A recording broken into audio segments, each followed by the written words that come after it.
If I took away every distraction in your life, and left you alone with your own thoughts, what is the one feeling you're trying not to face?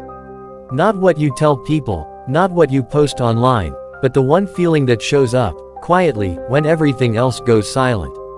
Because if you're being honest, it's not that you feel empty all the time. It's just that, the moment things slow down, something inside you gets uncomfortable. So you reach for your phone, without thinking. You open an app, scroll, switch, scroll again. Not because you want to, but because you need to. And the scary part is, you don't even realize you're doing it anymore. It's automatic. You wake up, check your phone. You eat, something is playing in the background. You sit alone, suddenly you need music, a video, anything. Silence feels wrong. But have you ever stopped and asked yourself why? Why is it so hard to just sit there, with nothing? Because deep down, your brain already knows something. Something you've been avoiding for a long time. And it learned a trick. A very smart trick. Instead of forcing you to deal with that feeling, it keeps you busy. Constantly. Because as long as you're distracted, you don't have to feel it. And for a while, it works. You laugh at videos, you stay engaged, you feel okay. But then, there are those moments. Late at night, when everything slows down. Or in between tasks, when there's nothing to do. Or when you're around people, but still feel strangely disconnected. And suddenly, that feeling comes back. Not loud, not dramatic, just there. Like something is missing. Like you're present, but not really there. And you tell yourself, maybe I'm just tired. Maybe I need motivation. Maybe I need to fix something in my life. But what if that's not the real reason? What if the problem isn't your life? What if the problem is, you haven't actually been in your own life for a long time? You've been avoiding it. And not in an obvious way. Not by running away physically. But mentally, emotionally. You replaced stillness with stimulation. You replaced awareness with distraction. And slowly, without realizing it, you disconnected from yourself. That's why even when things are fine, you feel nothing. Because you're not actually experiencing your life. You're just moving through it. And the more you avoid that silence, the stronger this pattern gets. Because your brain starts believing silence equals danger, stillness equals something is wrong. So it pushes you even harder to stay distracted. But here's the part most people don't realize. Distraction doesn't remove the feeling. It just delays it. It waits. And every time you finally slow down, it comes back, a little heavier. A little harder to ignore. Until one day, it doesn't feel like a small discomfort anymore. It feels like emptiness. And that's when people get confused. Because from the outside, everything looks okay. Your life isn't falling apart. Nothing is obviously wrong. So why does it feel like something is missing? Why does it feel like you're not fully here? And the answer isn't what most people think. It's not because you need more success. It's not because you need more motivation. It's not because something is broken inside you. It's because you've been disconnected from the one place where life actually happens. Your own mind, your own emotions. And the more you avoid that space, the more unfamiliar it becomes. Until even a few seconds alone with yourself feels uncomfortable. And that's the moment you reach for distraction again. Not consciously, but instinctively. Almost like your brain is protecting you from something. But protecting you from what? That's the question you've been avoiding. And the answer to that is the reason this feeling won't go away. Because the truth is, you're not empty. You're just disconnected from something you haven't allowed yourself to feel yet. And until you understand what that is, no amount of distraction will fix it. And the strange part is, even now, a part of you already knows what that feeling might be. You just haven't let yourself stay there long enough to see it clearly. Because the moment it starts to come up, your mind pulls you away again. It tells you, check something, do something, move, don't just sit here. And you listen, not because you're weak, but because this pattern has been built slowly, over time. You didn't wake up one day and decide to avoid yourself. It happened in small moments. Moments where feeling something fully was too uncomfortable. Maybe it was loneliness, sitting in a quiet room, realizing no one really understands you the way you wish they did. Maybe it was pressure, the constant feeling that you have to be more, do more, become more, just to feel like you're enough. Or maybe it was something from your past, something you never fully processed, just pushed aside because life kept moving. And instead of stopping, you adapted. You learned how to function without feeling too much. You stayed busy, stayed distracted, stayed moving. And from the outside, it looked like you were doing fine. But inside, something slowly started fading. Because emotions don't disappear when you ignore them. They just go quiet. They sit in the background, waiting. And the longer they stay there, the more distant you feel from yourself. That's why it doesn't feel like intense sadness. It's not overwhelming. It's just empty. Like something should be there, but isn't. Like you're present, but not fully connected. And that's what makes it confusing. Because if you were deeply sad, you would know what to fix. If something was clearly wrong, you would know where to look. But this is subtle. It doesn't scream for attention. It just stays there, quietly affecting everything. Your motivation, your energy, your ability to enjoy things. Even moments that are supposed to feel good, feel flat. And you start wondering, what's wrong with me? Why can't I feel the way I used to? But the real question isn't what's wrong with you. It's, what have you been avoiding? Because every time you reach for distraction, you're not just escaping boredom. You're escaping awareness. Awareness of what's actually going on inside you. And the more you avoid that awareness, the more disconnected you become. Until even simple things feel distant. Even your own thoughts feel unfamiliar. And this is where most people make a mistake. They try to fix the feeling, without understanding it. They chase motivation, new goals, new routines, hoping something will bring that feeling back. But nothing works, because the problem was never outside. It was never about adding more to your life. It was about something inside you, that never got your attention. Something that stayed unresolved. And here's the uncomfortable truth. Your mind isn't empty. It's just unread. Like a message you keep ignoring. A part of you that's been trying to be seen, but keeps getting pushed away. And the more you ignore it, the quieter it becomes. Until silence feels normal. Until disconnection feels normal. Until you start believing, this is just who I am now. But it's not. This isn't your natural state. This is what happens when awareness is replaced with avoidance. And slowly, over time, you stop experiencing your own life. Not because you don't have one, but because you're not fully present in it. And that's why, even in a room full of people, you can feel alone. Even in moments that should feel meaningful, you feel nothing. Because you're physically there, but emotionally somewhere else. And that distance, that gap between you and yourself, that's what you're actually feeling. Not emptiness, but disconnection. And once you see it like that, something starts to shift. Because now, it's not this vague, confusing feeling anymore. Now it has a direction. Now there's something to understand. Something to look at. But that also means, something you can't keep avoiding. Because the moment you stop distracting yourself, that's when it starts coming into focus. And that's the part most people are afraid of. Not the feeling itself, but what it might reveal. About their life. About their past. About themselves. Because what if it shows you something you've been trying not to see? What if it forces you to admit something you've been pushing away? And that's exactly why you keep running. Not away from emptiness, but away from clarity. Because clarity means change. And change is uncomfortable. But staying like this, staying disconnected from yourself, that's what slowly drains everything. Your energy, your interest, your sense of meaning, until life starts feeling like something you're just going through, instead of actually living. And the only way out of that is the one thing you've been avoiding the most. Actually facing what's there. Not fixing it immediately. Not running from it. Just facing it. Because the answer to that question from the beginning, the one feeling you've been trying not to face, it's already there. You've just never stayed long enough to recognize it. And this is where everything changes. Because right now, you're standing at a point most people never reach. Not because they can't, but because they never slow down enough to see it.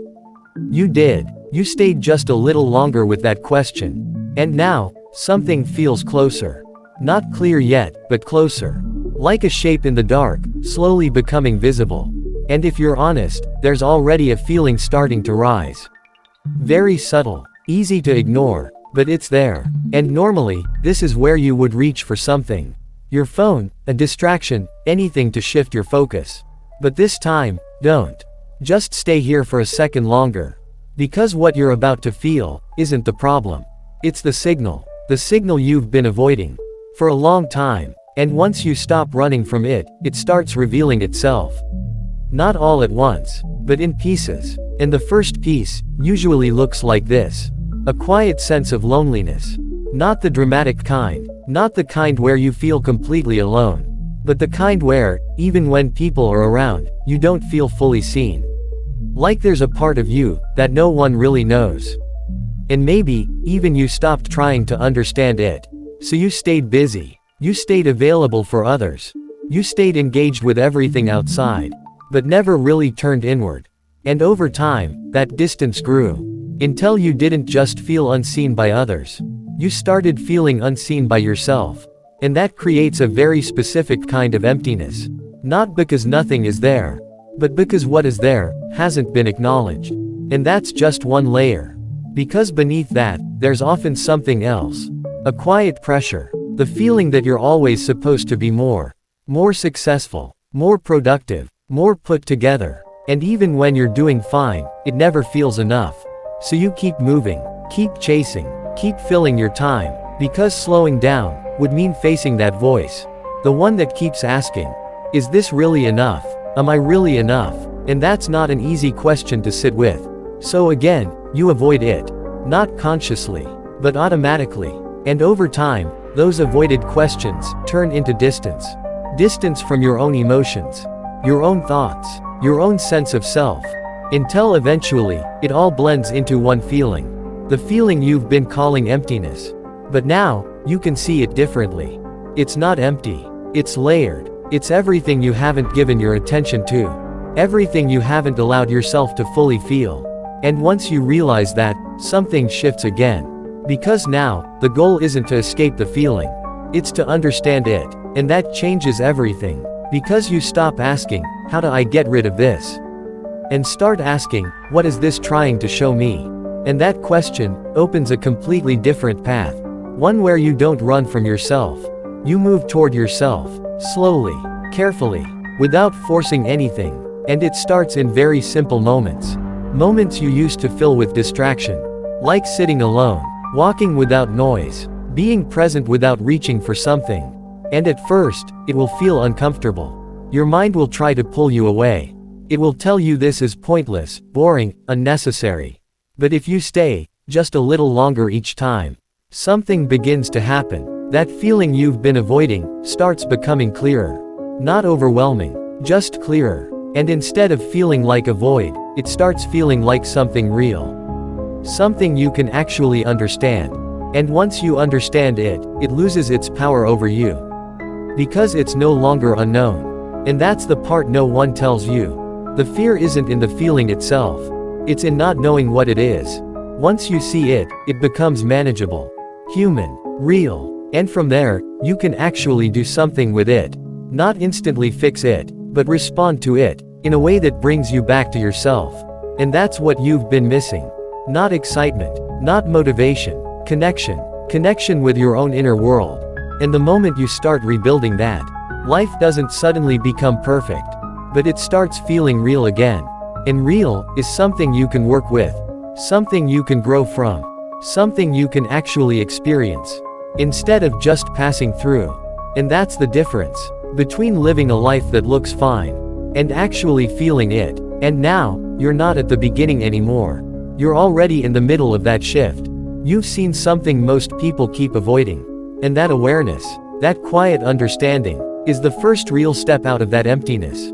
And once you reach this point, something subtle but powerful begins to happen. You stop trying to escape the feeling, and you start noticing it. Not as an enemy, but as information. Because that's what it was the whole time. Not emptiness, not brokenness, just a signal. A signal that something inside you needed attention. Needed space. Needed honesty. And the moment you see it like that, the fear around it starts to fade. Because you realize, it was never there to hurt you. It was there to bring you back. Back to the parts of yourself you left behind. Back to the thoughts you avoided. Back to the emotions you didn't have time for. And suddenly, that question from the beginning doesn't feel as distant anymore. What is the one feeling you've been trying not to face? You don't have to force the answer now, because pieces of it have already shown themselves. In those quiet moments, in the slight discomfort, in the thoughts that tried to surface before you pushed them away. And now, instead of running from them, you can stay. Even if it's just for a few seconds longer than before. And that's how this changes. Not in one big moment, but in small shifts. Moments where you choose awareness over distraction. Moments where you don't immediately reach for something. Moments where you let yourself feel, even if it's unclear. Because clarity doesn't come first. Presence does. And once you're present, clarity follows. Slowly, naturally, without forcing it. And as that happens, the feeling that once seemed like emptiness starts transforming. It starts becoming something you can recognize. Something you can name. And once you can name it, you can understand it. And once you understand it, you can respond to it. Not react, respond. In a way that actually moves you forward. And that's where most people finally begin to reconnect. Not by fixing everything in their life, but by reconnecting with themselves. And that connection changes how everything feels. Because now, you're not just going through your day. You're actually in it. You notice things. You feel things. Even the small ones. And yes, sometimes those feelings won't be comfortable. But they'll be real. And real is always better than empty. Because real gives you something to work with. Something to grow from. Something to understand. And the more you allow that, the less you need to escape. Because there's nothing left to run from. You're not avoiding anything anymore. You're facing it, bit by bit. And that's where a different kind of peace starts to build. Not the kind that comes from everything being perfect. But the kind that comes from being honest with yourself. From not hiding from your own mind. From not needing constant noise just to feel okay. And once you experience that, even once, you start realizing something important. You were never empty. You were just disconnected. And now, you're finding your way back. Not through more distraction. Not through more noise. But through awareness. Through presence. Through actually being with yourself. And that changes everything. Because when you're connected to yourself, life doesn't feel like something you're watching from the outside. It feels like something you're actually living. And that's what you've been missing. Not something out there. Something in here. Something that was always there, waiting for you to finally stop and look. And now that you have, you can't unsee it. You can only go deeper. Or go back. And now you know. Going back will only bring that feeling again. So instead, you move forward. Not perfectly. Not all at once. But honestly. And that's enough. That's always been enough. And maybe, just maybe, the next time you feel that silence creeping in, you won't run from it. You'll recognize it. And for the first time, you'll stay long enough to actually meet yourself. And maybe, just maybe, the next time that silence shows up, you won't try to escape it. You'll sit with it, even if it feels unfamiliar. Even if it feels uncomfortable. Because now you understand something most people never do. That feeling you were calling emptiness was actually the part of you, waiting to be heard. And here's the truth no one really tells you. The more you distract yourself from your own mind, the more life starts feeling meaningless. Not because life has no meaning, but because you're not fully there to experience it. And the moment you stop running, even just a little, life doesn't magically change. You do. And that changes everything. So now I want you to be honest. Not with me, with yourself. When was the last time you sat alone? With no phone, no noise, no escape. And actually faced what was going on inside you. And more importantly, what did you find? Because whatever that answer is, that's where your real life begins. And if something in this made you pause, even for a second, that means a part of you already knows this is true. So don't ignore it again. Stay with it, understand it, and if you want to keep exploring things like this, the kind of truths most people avoid, you already know what to do. Just make sure, next time you come back here, you're not the same version of yourself.